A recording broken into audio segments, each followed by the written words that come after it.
तो चलिए स्टार्ट करते हैं ज्योग्राफी का नया चैप्टर जिसका नाम है मिनरल्स एंड एनर्जी रिसोर्सेस। और इस चैप्टर में भी बार बार जो हम आपको बोलेंगे वही करना है। तो चलिए स्टार्ट करते हैं समय वेस्ट किए। What is a minerals? तो मिनरल्स क्या होता है?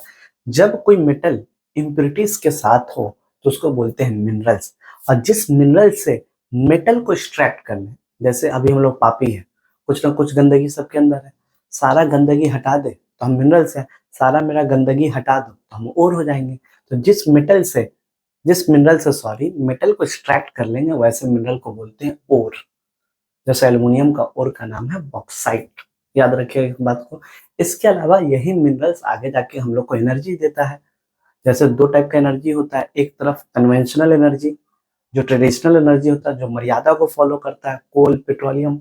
एक तरफ नॉन कन्वेंशनल एनर्जी जो मॉडिफायर एनर्जी कहलाता है, biogas, hydel power plant, thermal power plant. जानते हैं आप लोग। और थर्मल पावर प्लांट का बात करें तो दो इंपॉर्टेंट सिलेबस में डैम है। एक का नाम है हीराकुंड डैम जो सबसे लॉन्गेस्ट डैम है इंडिया का। एक है भाखड़ा नंगल डैम जो पंजाब के रिवर सतलेज में है।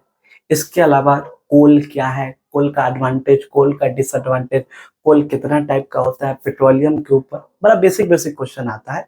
और मेरे पास एक ट्रिक भी है जिससे हम लोग कर लेंगे इस वीडियो को भी 20 मिनट में। तो चलते हैं व्हाइट बोर्ड पे। तो चलिए रेडी करते हैं, स्टार्ट करते हैं ज्योग्राफी का 4th चैप्टर। जैसा कि बच्चों को लगता है ये चैप्टर हार्ड है, पर एक बार वीडियो जरूर देखिए। 20 मिनट के अंदर आपको मिनरल्स एंड एनर्जी रिसोर्सेस कराएंगे। इंपॉर्टेंट चैप्टर है, ध्यान से चलते हैं। तो सबसे पहले एग्जाम में जो क्वेश्चन आता है, कभी कभी पेपर इतना इजी बनता है कि क्वेश्चन आता है what is a minerals. Minerals है क्या? तो मिनरल्स पापी है मेरे हिसाब से। कैसे? ऐसा समझो कि मेटल है मेरे पास। मेटल जानते हैं आप लोग? हाँ, मेटल है इम्प्योरिटीज के साथ, गंदगी के साथ। गंदगी कुछ भी हो सकता है, सैंड, मिट्टी, क्ले। मिनरल्स तो जमीन के अंदर होता है। जैसे हम लोग पूरे सच्चे हैं नहीं, हम लोग पापी भी है, सच्चे भी है। तो कल तुम्हारे अंदर से पाप निकाल दे, जिस यानी ये ऐसा कंपाउंड है जिसके अंदर मेटल के साथ इंप्योरिटी है तो इसको मिनरल्स बोलते हैं। और जिस कंपाउंड से मेटल को निकाल लेंगे, एक्सट्रैक्ट कर लेंगे, क्या कर लेंगे? एक्सट्रैक्ट, उस चीज को बोलेंगे ओर। एग्जाम में क्वेश्चन आता है what is ore? Ore is the extraction of minerals. याद रखिएगा, ओर जिस मिनरल से मेटल को निकाल लेते हैं उसको ओर बोलते हैं। अब आगे चलेंगे। आपके चैप्टर में दिया है कि मिनरल्स दो टाइप का होता है, एक होता है मेटालिक मिनरल्स, एक होता है non metallic minerals. Metallic minerals में क्या होगा? मेटल होगा। खासकर जो मेटल का बात किया है वो मेटल है आयरन। आयरन को हम लोग फेरस बोलते हैं, फेरस, तो भूलिएगा मत। सर कोई भी मेटल ले लेते नहीं, एग्जाम में फिक्स किया तो वही करना है। आयरन लिया है। अब आयरन मिनरल्स देखेंगे तो उसमें भी दो है, एक होता है जिसमें आयरन है, एक होता है जिसमें आयरन नहीं है। और जिसमें आयरन है वो 3 और है। देखिए आयरन का 3 और, HMI, इसको शॉर्ट नाम रखे हम HMI। आयरन का कितना और? HMI, हेमीटाइट, मैग्नीटाइट और लिमोनाइट। HML, हेमीटाइट, आई नहीं होगा, एल होगा। हेमीटाइट, मैग्नीटाइट, लिमोनाइट, ये आयरन का ओर है। ये क्वेश्चन आता है which of the ore contain maximum iron? Answer है मैग्नीटाइट। मैग्नीटाइट में सबसे ज्यादा आयरन होता है। Which of the iron ore is powder? Magnetite. Magnetite powder के फॉर्म में होता है। ये ब्राउन कलर होता है, ये रेड कलर होता है, ये येलो कलर होता है। सबसे कम आयरन किस में होता है? लिमोनाइट में होता है। यही सब क्वेश्चन आता है। बात करें मैंगनीज का, मैंगनीज सबसे ज्यादा देखा जाता है ओडिशा में। यहाँ पे ले देख के एक ही सवाल आता है, ओ जी लो जी सुनो जी डैड, सब कुछ मिटा देंगे, पापा तुझे कुछ हो गया तो दुनिया जला देंगे। Dad, D for distribution, A for advantage, D for disadvantage. यही क्वेश्चन बनता है। डिस्ट्रीब्यूशन कहाँ कहाँ होता है, एडवांटेज क्या है और डिसएडवांटेज क्या है। ओजी मतलब सर अगर आपको कुछ याद ना हो तो याद रखिए O for Odisha, J for Jharkhand. सबसे ज्यादा मिनरल उड़ीसा झारखंड में देखा जाता है, तो आप वो भी लिख सकते हैं, चलता है। ये सब चालू ट्रिक है। अगर बात करें नॉन फेरस जिसमें आयरन नहीं है, एक है कॉपर, एक है बॉक्साइट। और बॉक्साइट का ओर आप जानते हैं एल्युमिनियम होता है। बॉक्साइट से आपको एल्युमिनियम मिलता है, एल्युमिनियम का ओर, ये आयरन का ओर। ये मैंगनीज सबसे ज्यादा कहाँ देखा जाता है? ओडिशा में। कॉपर का बात करें तो कॉपर कंडक्टर के रूप में यूज करते हैं, आता नहीं उतना, इसी बात नहीं करते। अब चलते हैं non metallic mineral. Non metallic mineral जिसमें मेटल नहीं है। मेटल से नहीं बना है, तो किससे बना है? एक organic mineral. Organic mineral, organic वो कंपाउंड होता है जो कार्बन, हाइड्रोजन, ऑक्सीजन से बना हो, तो ये ऑर्गेनिक है। इनऑर्गेनिक, जिसमें सोडियम, पोटेशियम, कैल्शियम ये सब सुने होंगे, इनऑर्गेनिक है। ऑर्गेनिक में कौन कौन जो एग्जाम में हर साल आता है? कोल, कोयला, पेट्रोलियम, और बोलिए नेचुरल गैस, और बोलिए बायोगैस, और बोलिए hydel power plant. This all are organic. अब बात करें इनऑर्गेनिक, तो माइका, लाइमस्टोन, ग्राफाइट। माइका क्या होता है भाई? ऐसा मिनरल जो लेयर के फॉर्म में, उसको माइका बोलते हैं। लाइमस्टोन जिससे चूना बनता है, मार्बल बनता है। ग्राफाइट जो पेंसिल से लिखते हैं आप, graphite. This all are inorganic, this all are organic. Coal, petroleum, natural gas, biogas, hydel power plant. चलिए अब चलते हैं, चलिए रेडी करते हैं। अब देखते हैं हम लोग ऑर्गेनिक मिनरल अगर देखेंगे तो आगे जाके ऑर्गेनिक मिनरल को दो पार्ट में हम डिवाइड किए, एक तरफ कन्वेंशनल एनर्जी और एक तरफ नॉन कन्वेंशनल एनर्जी। हम आपको इंट्रो में बताएं, कन्वेंशनल एनर्जी उसको बोलते हैं जो पुराना एनर्जी हो, जैसे कोल, पेट्रोलियम, जो नॉन रिन्यूएबल हो, दोबारा आप यूज नहीं कर सकते, एक बार जला लिए। जबकि नॉन कन्वेंशनल एनर्जी वो है जो रिन्यूएबल हो, मतलब दोबारा यूज कर सकते हैं, मॉडिफायर हो। Solar energy, nuclear energy, wind energy, this all are renewable energy. Non conventional है, ये लो मॉडिफायर है, नया टाइप का है, पोता लो, और ये दादा लो कन्वेंशनल एनर्जी। बाप बाप रहेगा, बेटा बेटा रहेगा। कोल, पेट्रोलियम, कोल को बोलते हैं फ्यूल एनर्जी, एमसीक्यू आया हुआ है। पेट्रोलियम को बोलते हैं नोडल एनर्जी, याद रखिएगा।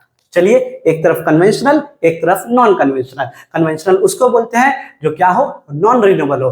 नॉन कन्वेंशनल उसको बोलते हैं जो रिन्यूएबल हो, विंड हो, ये सब मॉडिफायर है, ये सब ट्रेडिशनल। तो चलिए स्टार्ट करते हैं। अब हम लोग देखेंगे कोल। कोल सबसे इंपॉर्टेंट है, कोल पेट्रोलियम ही आता है एग्जाम में सबसे ज्यादा। तो बात कीजिए कोल, जिसको कोयला बोलते हैं। कोयला 4 टाइप का होता है, जैसे आपको दिख रहा होगा, पहला है बाइटुमिनस, दूसरा है एंथ्रासाइट, तीसरा है लिग्नाइट, फिर है पीट। हर एक क्वेश्चन एग्जाम का है यहाँ पे, तो ध्यान से देखिएगा। बाइटुमिनस जो होता है, ये मोस्ट पॉपुलर कमर्शियल जो कोयला हम लोग यूज करते हैं वो बाइटुमिनस होता है। उसमें 90% कार्बन कंटेंट होता है, याद रखिएगा। बात करें एंथ्रासाइट की, तो ये हाई क्वालिटी का कोल होता है, थोड़ा महंगा होता है एंथ्रासाइट। बात करें लिग्नाइट का, तो ये हाई मॉइस्चर कंटेंट, नमी लो ग्रेड होता है, उतना अच्छा कोयला नहीं होता, नमी ज्यादा होता है। और सबसे लो ग्रेड का पीट होता है। तो 4 टाइप का कोयला होता है, बाइटुमिनस, एंथ्रासाइट, लिग्नाइट, पीट। इसमें से कौन है जो कमर्शियल यूज होता है? बाइटुमिनस। इसमें से कौन है जो सबसे अच्छा है? एंथ्रासाइट। इसमें से कौन है जो सबसे लो ग्रेड है? पीट। कौन है जो सबसे ज्यादा हाई मॉइस्चर कंटेंट किया है? लिग्नाइट, याद रखिएगा। अब आपसे एडवांटेज या डिसएडवांटेज पूछेगा, DAD, याद है, डैड। अब एनिमल वाला हीरो मत बन जाना तुम लोग। D for distribution, A for advantage, D for disadvantage. तो देखिए एडवांटेज क्या है भैया, कोयला से क्या कर लेते हैं आप? तो कीवर्ड तो लेके चलना होगा ना। कुकिंग फ्यूल, फ्यूल के रूप में यूज करते हैं कुकिंग में। फिर बेसिक रॉ मटेरियल है सीमेंट और केमिकल, बहुत सारा सीमेंट और केमिकल बनाने के लिए हमको कोयला का जरूरत पड़ता है, वो याद रखिएगा। दूसरा, कोयला से हम लोग करंट बना लेते हैं, इस चीज को बोलते हैं थर्मल इलेक्ट्रिसिटी। हाँ, सच बात है, आपके सिलेबस में पानी से भी करंट बनता है, उसको हाइडल पावर प्लांट बोलते हैं, उसको भी पढ़ाएंगे। डिसएडवांटेज क्या है, कोयला इतना जलेगा तो एयर पॉल्यूशन होगा, हवा गंदगी होगा। दूसरा, इतना ज्यादा हीट होगा, इतना ज्यादा कोयला कोयला जलेगा तो ग्रीन हाउस होगा, ग्रीन हाउस से धुआं होगा, उससे एसिड रेन होगा। एसिड रेन सुना ना, एसिड रेन जो हाईली एसिडिक बना देगा। ग्रीन हाउस से और ज्यादा ग्लोबल वार्मिंग भी हो सकता है। उसके अलावा बात करें तो लैंड बैरन। लैंड बैरन क्या होता है, बहुत सारा कोयला बनाने के लिए ना हम लोग क्या करते हैं ना, मिट्टी जो होता है उसको खनते हैं, या आप इसको क्या बोलते हैं, प्लॉजिंग करते हैं, ऐसा कुछ करते हैं। तो इससे क्या होता है, लैंड बैरन होता है, पेड़ काटना पड़ता है, डेफोरेस्टेशन, इससे तो नुकसान हो रहा है। तो सब कोयला बनाने के लिए एयर का pollution, green house, acid rain, land barren, ये सब होता है। बात करें एडवांटेज का, तो cooking fuel, basic raw material, cement, chemical, thermal electricity में यूज करते हैं। अब चलते हैं डिस्ट्रीब्यूशन में। तो इंडिया, आप बुक देख लेना, सेकेंड या थर्ड लार्जेस्ट हमको तो पता नहीं, पर मेरे हिसाब से थर्ड लार्जेस्ट प्रोड्यूसर है कोयला, इंडिया में थर्ड लार्जेस्ट है। उसके बाद उड़ीसा और झारखंड में होता है। एक रानीगंज आपके सिलेबस में ओल्डेस्ट कोल फील्ड है, जिसका लेबल करने के लिए भी आता है।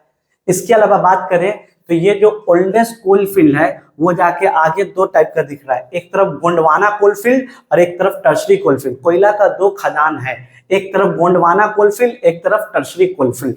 गोंडवाना कोलफील्ड सबसे महंगा है, 98% कोल होता है, जबकि टर्शरी कोल में 2% कोयला मिलता है। ये रिवर कहाँ पे है? गोंडवाना कोलफील्ड किस रिवर के आसपास है? DMG, दामोदर, महानदी, G4 गोदावरी के आसपास है। सुपीरियर क्वालिटी का कोयला मिलता है यहाँ, जिसमें हाई कंटेंट ऑफ कार्बन होता है। कहाँ? गोंडवाना कोलफील्ड में। जबकि टर्शरी कोलफील्ड में लो ग्रेड का कार्बन कंटेंट मिलता है, इंफीरियर क्वालिटी का होता है, यानी उतना अच्छा यहाँ नहीं है।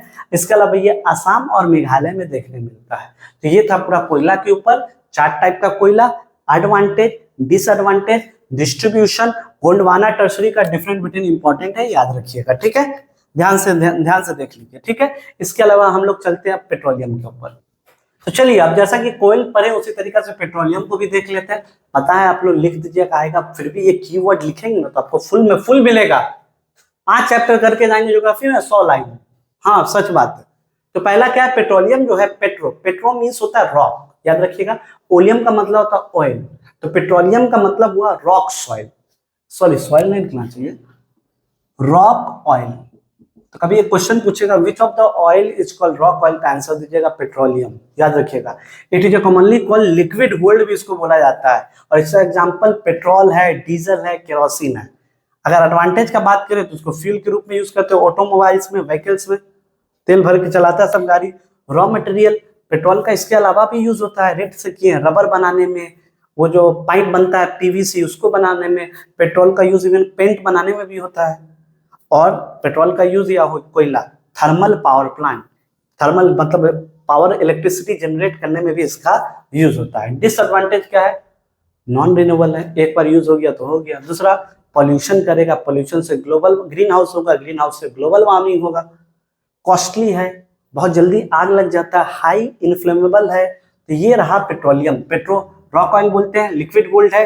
एडवांटेज में फ्यूल, रॉ सीमेंट, थर्मल, इसमें non renewable, pollution, global warming, costly, high inflammable.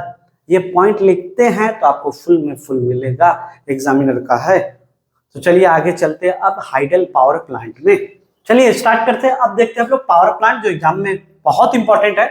Power plant में बात करें तो 2 पावर प्लांट आपको देखना है, एक तरफ थर्मल पावर प्लांट, एक तरफ hydel power plant. Thermal power plant से जब जैसे कोल और बोलिए पेट्रोलियम, आप पढ़ चुके हैं हमसे कोल पेट्रोलियम, इससे जो आपको इलेक्ट्रिसिटी मिले, यह है थर्मल पावर प्लांट, ठीक है, जहाँ कोयला पेट्रोलियम से इलेक्ट्रिसिटी मिले, थर्मल जला के हीट करके। हाइडल का मतलब ही होता है, हाइडल का मतलब वाटर, पानी से करंट बनाना। और 2 प्रोजेक्ट आपके सिलेबस में इंपॉर्टेंट है, आपके सिलेबस में इंपॉर्टेंट है, एक है भाखड़ा नंगल डैम और एक है हीराकुंड डैम। दोनों डैम का बात करें तो हीराकुंड डैम स्टार मार्क कर लो, लॉन्गेस्ट डैम इन इंडिया है। Name the longest dam in India, answer देना Hirakud dam. Name the second tallest dam in India, answer देना भाखड़ा नंगल डैम। ये सेकेंड टॉलेस्ट है, वो लॉन्गेस्ट है, याद रखना है। ये आजादी के बाद, after the independence of India बना था, जबकि वो पोस्ट इंडिपेंडेंस के बाद बना था, याद रखिएगा, बात को याद रखिएगा। पंडित जवाहरलाल नेहरू इसका काम करवाए थे। ये पंजाब के रिवर सतलेज के पास है। ये करीबन उस समय 236 करोड़ पैसा लग गया था। अब 1500 मेगावाट का बात चल रहा था इस पावर प्लांट से, जहां रोशनी आपको पंजाब, हरियाणा, राजस्थान के जगह में मिलने वाला था। ये इलेक्ट्रिसिटी कहीं ना कहीं वहां के सॉइल को फर्टाइल करने के लिए, फर्टाइल सॉइल हो, खेती अच्छा से हो, फ्लड से बचाने के लिए, बाढ़ जो आ जाता था हर साल उससे बचाने के लिए, इलेक्ट्रिसिटी देने के लिए हाइडल पावर प्लांट का यूज किया गया। भाखड़ा नंगल डैम पंजाब के रिवर सतलेज में आजादी के बाद बना था। 236 crore, Asian second tallest dam, Punjab, Haryana, Rajasthan के आसपास है। बात करें हीराकुंड डैम, तो हीराकुंड डैम नदी जो महानदी है, महानदी से लेके उड़ीसा के संबलपुर 15 किलोमीटर तक ये फैला हुआ है, इसीलिए सबसे लॉन्गेस्ट डैम है। ये पोस्ट इंडिपेंडेंस के बाद बना था। ये लॉन्गेस्ट डैम इन इंडिया है। और इससे क्या होगा भाई? एनर्जी रिसोर्स मिलेगा, हाइडल पावर प्लांट मिलेगा, इलेक्ट्रिसिटी कंडक्ट होगा। तो ये था आपका पूरा चैप्टर, ये सबसे इंपॉर्टेंट टॉपिक था। अब आप बोलिएगा भैया नेचुरल गैस क्यों नहीं पढ़ा रहे? ये इतना इंपॉर्टेंट नहीं है बाबू। अब आप बोलिए भैया बायोगैस क्यों नहीं पढ़ा रहे? तो बायोगैस कुछ नहीं है बाबू, मीथेन को CO2 को मिला दो, बायोगैस बन जाएगा। बायोगैस से भी इलेक्ट्रिसिटी जनरेट किया जाता है। इसमें CNG एक याद रखिएगा, बस बात खत्म। तो चलिए ये मिनरल्स भी चैप्टर पूरा अच्छे से, जो ज्योग्राफी का आपको हार्ड चैप्टर लगता था उसको कंप्लीट किए। तो अभी तक हम, मेरे हिसाब से वीडियो देखिएगा तो क्लाइमेट डाल चुके हैं, नेचुरल डाल चुके हैं, आज सॉइल चल जाएगा, आज मिनरल चल जाएगा, 4 हुआ। अब बच गया ट्रांसपोर्ट और वेस्ट एंड मैनेजमेंट। तो कमेंट सेक्शन में बताइएगा, बहुत इजी चैप्टर है, करा देंगे एक ही साथ। अगर डाउट हो तो बोलिएगा, वीडियो डाल देंगे। रात तक शाम 7 बजे तक मैप चल जाएगा, मैप को कीजिएगा एक ट्रिक के साथ और एक फन फैक्ट के साथ। अगर वीडियो अच्छा लगा चैनल को लाइक करें, सब्सक्राइब करें, अपने सारे फ्रेंड सर्कल में इस चैनल को जरूर शेयर करें। तो बच्चे मिलते हैं अगले वीडियो में।